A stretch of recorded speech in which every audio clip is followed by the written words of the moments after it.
kepadamu ku bawa seluruh kehidupanku sebagai persembahan yang hidup dan yang berkenan kepadamu. Karena kasih-Mu Kau memilihku. Kini ku datang kepadamu, penuhi panggilan-Mu.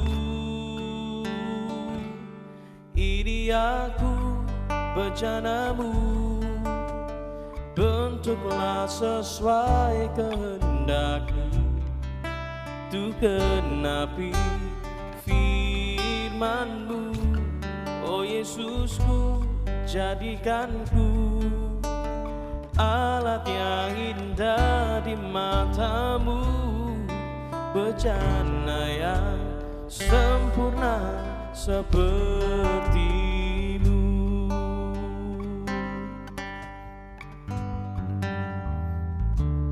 Hanya kepadamu ku bawa seluruh kehidupanku sebagai persembahan yang hidup dan yang berkenan kepadamu.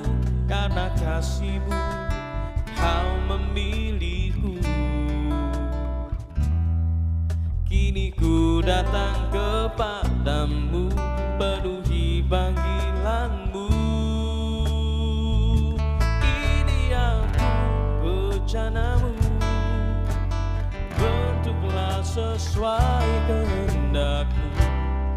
Tuh genapi firman-Mu, oh Yesusku, jadikanku alat yang indah di mata-Mu, bejana yang sempurna. Ini aku, bejana-Mu, bentuklah sesuai kehendak-Mu. Tuh genapi firman-Mu, oh Yesusku, jadikanku alat yang indah di mata-Mu, bejana yang sempurna. Oh ini aku, bejana-Mu, bentuklah sesuai kehendak-Mu. Oh Yesusku, jadikanku alat yang indah di mata-Mu, bejana yang sempurna seperti-Mu, bejana yang sempurna seperti-Mu, bejana yang sempurna seperti-Mu. Bentuk kami Tuhan menjadi bejana-Mu, menjadi bejana-Mu. Oh kami bawa hidup kami, kami bawa korban syukur kami. Bentuk kami, bentuk kami,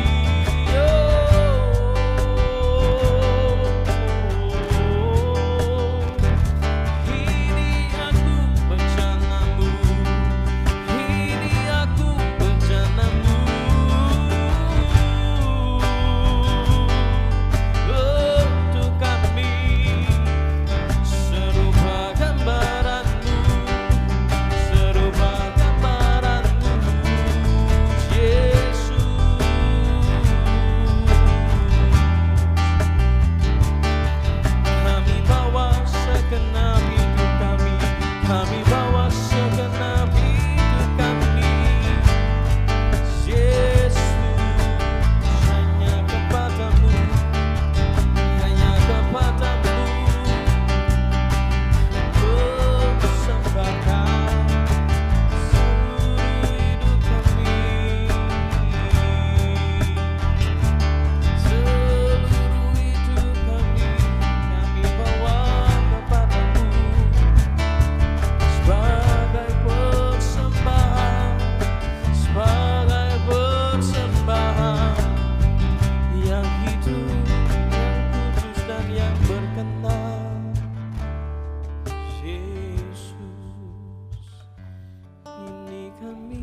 ku bawa kepadamu, oh Tuhan, persembahanku ini. Ku ingin Engkau menerima korban syukurku melalui pujian. Kami bawa kepadamu Tuhan, ku bawa kepadamu, oh Tuhan, persembahanku ini. Ku ingin Engkau menerima korban syukurku melalui pujian.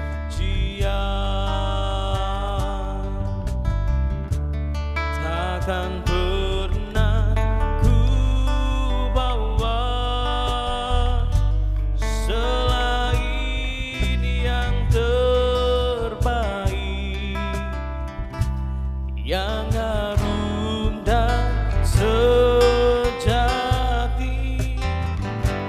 di hadapan tahta-Mu.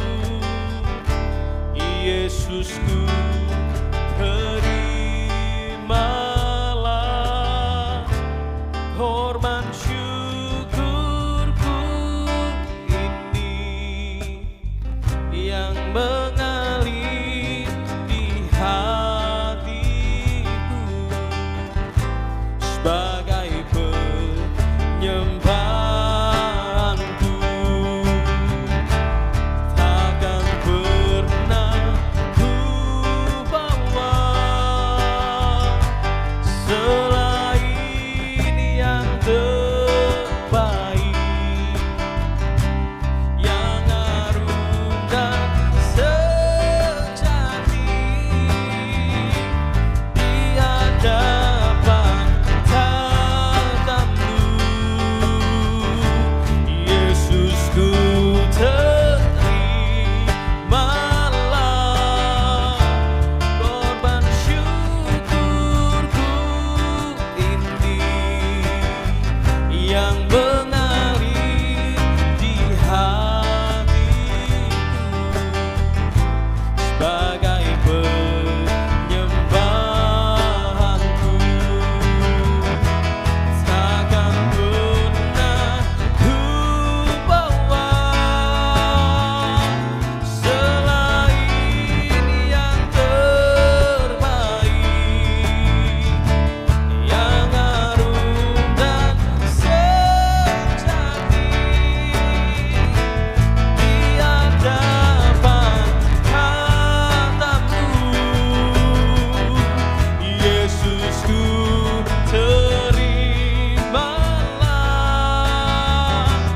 korban syukurku ini yang mengalir di hatiku sebagai penyembahanku, yang mengalir di hatiku, yang mengalir di hatiku, yang mengalir di hatiku sebagai penyembahanku. Bapa kami yang di surga, dikuduskanlah nama-Mu, datanglah kerajaan-Mu, jadilah kehendak-Mu di bumi seperti di surga. Berikanlah kami pada hari ini makanan kami yang secukupnya, dan ampunilah kami akan kesalahan kami, seperti kami juga mengampuni orang yang bersalah kepada kami. Dan janganlah membawa kami ke dalam pencobaan, tetapi lepaskanlah kami daripada yang jahat. karena Engkaulah yang empunya kerajaan dan kuasa dan kemuliaan sampai selama-lamanya. Amin. Puji nama Tuhan, saudara sekalian, mari kita akan lihat bersama-sama pagi hari ini, yaitu dari Injil Matius pasal yang keempat, ayat yang ke-23. Yang berbunyi demikian, Yesus pun berkeliling di seluruh Galilea. Ia mengajar dalam rumah-rumah ibadat dan memberitakan Injil Kerajaan Allah, serta melenyapkan segala penyakit dan kelemahan di antara bangsa itu. Nah, saudara sekalian, dikatakan di sini bahwa ketika Yesus ada di muka bumi ini, dia berkeliling, bahkan di seluruh Galilea, dan dia melakukan 3 hal penting. Ada 3 aktivitas Yesus yang penting yang dilakukan oleh Yesus. Yaitu pertama, ia mengajar dalam rumah-rumah ibadat. Yang kedua, memberitakan Injil Kerajaan Allah. Yang ketiga, melenyapkan segala penyakit dan kelemahan di antara bangsa itu. Jadi ada 3 hal yang Yesus lakukan, sebagaimana dicatat dalam ayat yang ke-23 ini. Yang pertama di dalam bahasa aslinya atau bahasa Yunani dikatakan sebagai didaskon.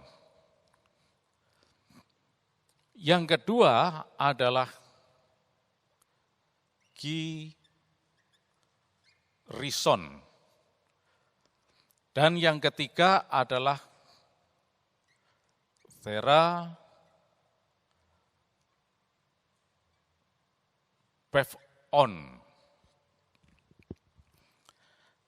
Nah, kata didaskon ini sendiri berasal dari akar kata didasko, kata kerja, yang berarti to teach, mengajar. Kemudian kata kirison dari akar kata kerja kiriso dalam bahasa Yunani yang berarti to preach. Dan therapevon di dalam bahasa Yunani dari akar kata therapeuo yang berarti to heal. Nah, jadi dalam hal ini kita lihat bahwa Yesus melakukan 3 hal.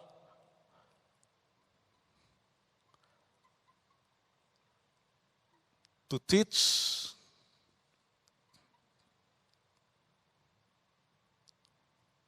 to preach, dan to heal. Mengajar, berkhotbah, dan menyembuhkan. Puji nama Tuhan, saudara sekalian. Yesus datang ke dunia bukan cuma untuk show, bukan untuk cuma jalan-jalan, tetapi dia menyatakan kuasa kerajaan Allah. Ketika Yesus ada di muka bumi ini, dikatakan dia mengajar, teach, didasko, mengajarkan kebenaran Allah. Karena apa? Manusia cenderung menganggap dirinya sendiri paling benar. Manusia menganggap bahwa apa yang ada dalam benaknya itu yang paling benar. Itu sebabnya Yesus datang untuk mengajar mereka. Memberikan pelajaran tentang kebenaran Allah. Sebab apa? Di luar Yesus tidak ada kebenaran. Di luar Yesus tidak ada harapan. Itulah sebabnya Yesus datang untuk mengajar, memberi pelajaran yang benar. Dan kita lihat bahwa pengajaran-pengajaran Yesus itu dicatat di dalam baik Injil Matius, Markus, Lukas, Yohanes, dan juga surat-surat atau kitab yang lain dalam Perjanjian Baru. Itu semua adalah ajaran-ajaran Yesus. Apa yang diucapkan, diperkatakan oleh Yesus plus yang dilakukan oleh Yesus. Bagaimana Yesus memberikan contoh kepada manusia. Bagaimana seharusnya hidup di dalam kebenaran Allah. Dan yang kedua, dikatakan Yesus itu berkhotbah, memberitakan Injil Kerajaan Allah. Kirison to evangelion. Dikatakan di sana bagaimana Yesus memberitakan to evangelion. Kata Yunani evangelion yang diberitakan oleh Yesus di sini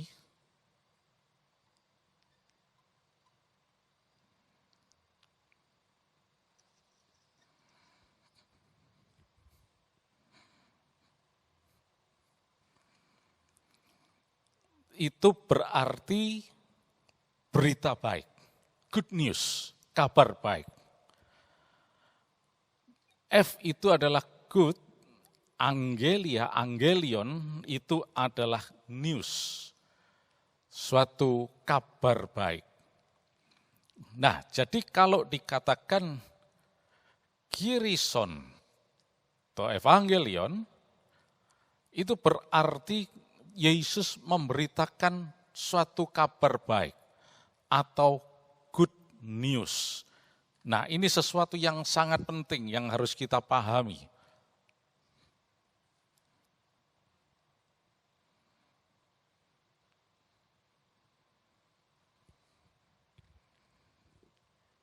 Jadi Yesus sendiri ketika berkhotbah menyampaikan kabar baik.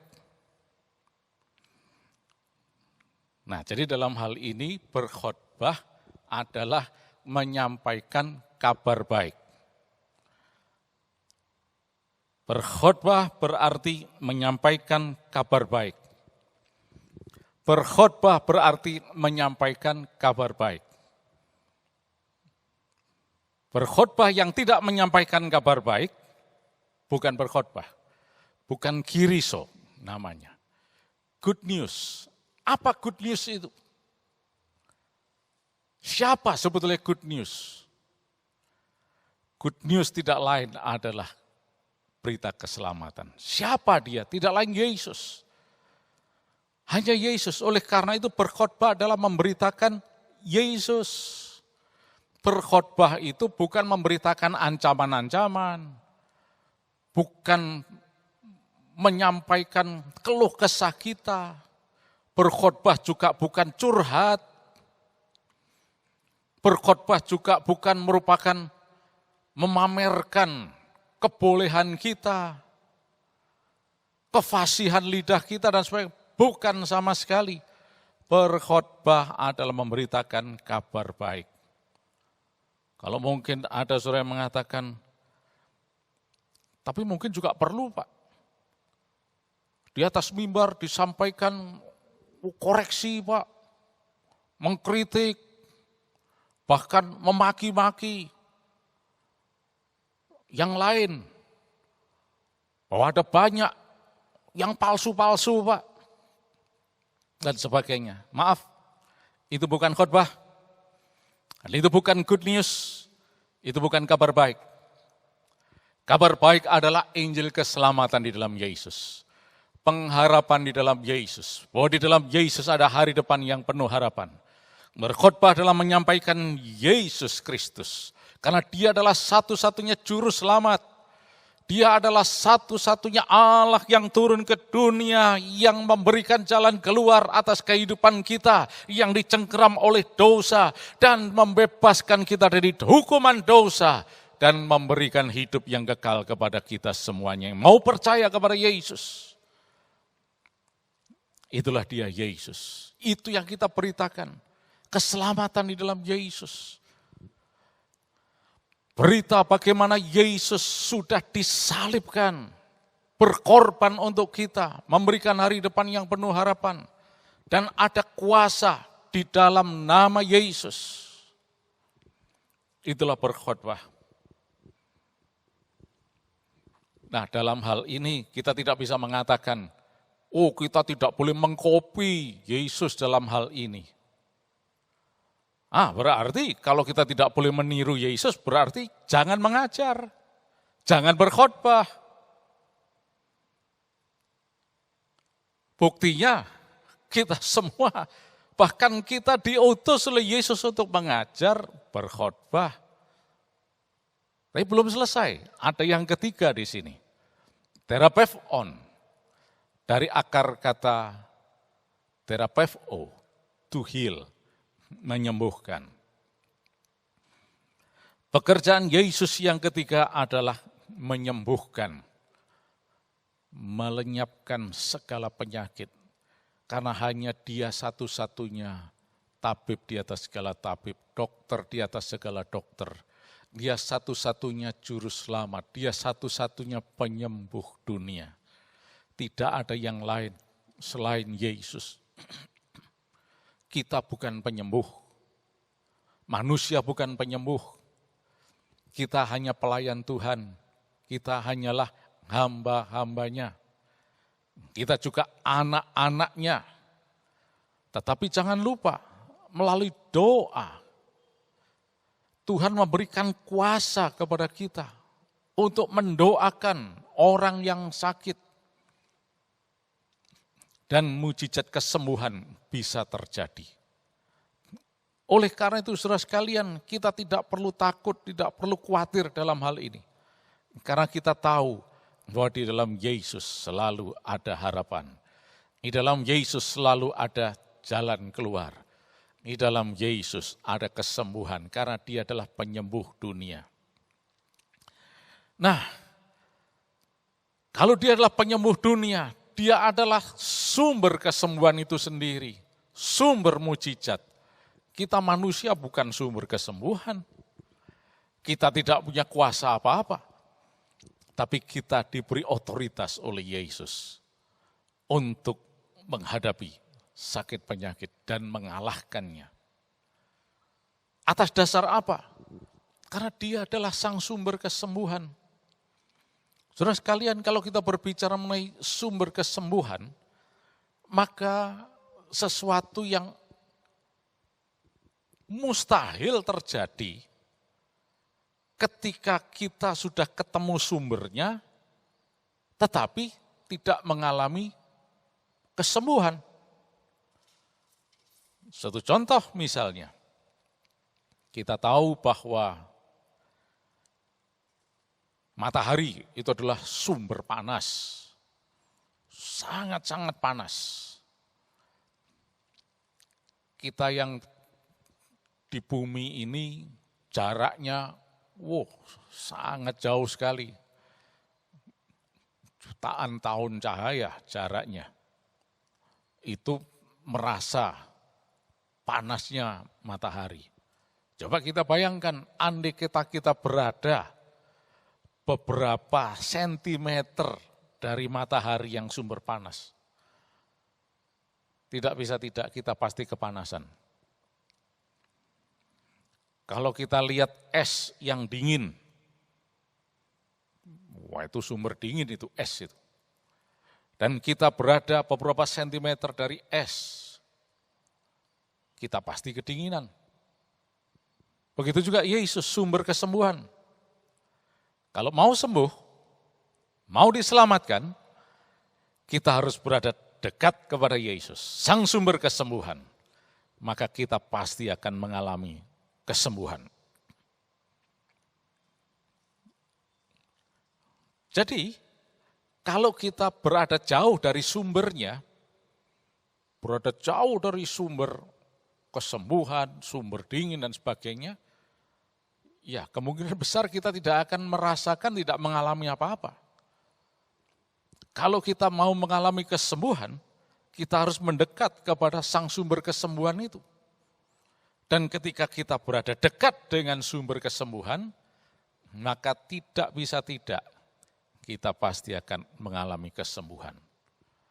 Oleh karena itu kita tidak bisa menghakimi satu dengan yang lain. Apa itu doa enggak sembuh dan sebagainya. Kita tidak bisa tahu. Mungkin orang itu kelihatannya berdoa tetapi dia posisinya jauh dari sumber kesembuhan, jauh dari Yesus. Ada banyak orang mengatakan, wah rasanya tidak mungkin Pak.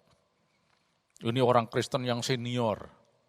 Saudara sekalian, dekat atau tidak ditentukan dari senior atau tidak.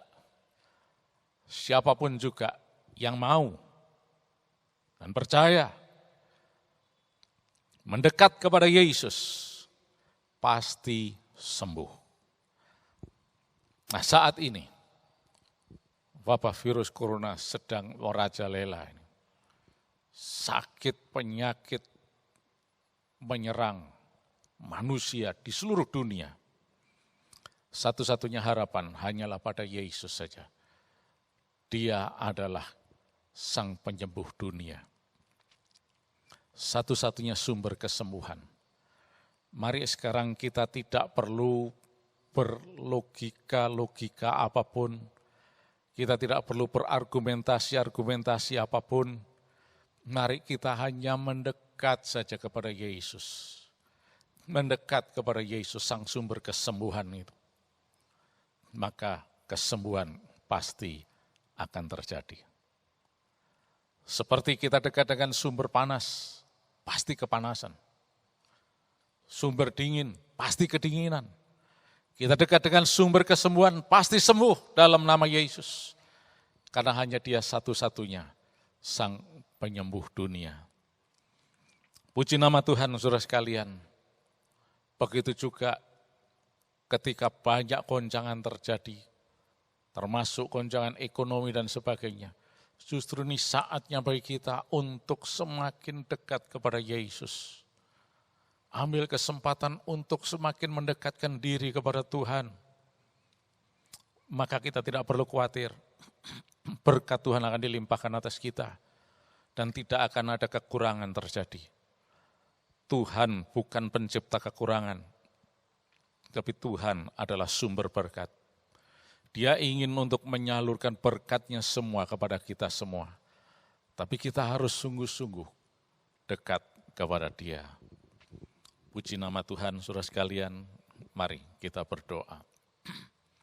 Tuhan Yesus, sepanjang hari ini, biar tiap orang yang ada di tempat ini, yang mendengar firman Allah Tuhan, diberkati berkelimpahan. Tuhan berikan kesehatan, dan kuasa darah Yesus akan melindungi, menjauhkan dari segala gangguan apapun. Dan di dalam nama Yesus, kuasa darah Yesus akan menghindarkan dari virus corona apapun. Dan saat ini dalam nama Yesus, engkau tak usah takut terhadap kedahsyatan malam, terhadap panah yang terbang di waktu siang, terhadap penyakit sampar yang berjalan dalam gelap, terhadap penyakit menular yang mengamuk di waktu petang. Walau 1.000 orang rebah di sisimu dan 10.000 di sebelah kananmu, tetapi itu tidak akan menimpamu, engkau hanya melihatnya dengan matamu sendiri dan melihat pembalasan terhadap orang-orang fasik. Sebab Tuhan lihat tempat perlindunganmu yang maha tinggi telah kau buat tempat perteduhanmu. Malapetaka tidak akan menimpa kamu dan tulah tidak akan mendekat kepada kemahmu. Di dalam nama Tuhan Yesus Kristus, biar semua orang yang percaya diberkati, mari katakan sama-sama, amin.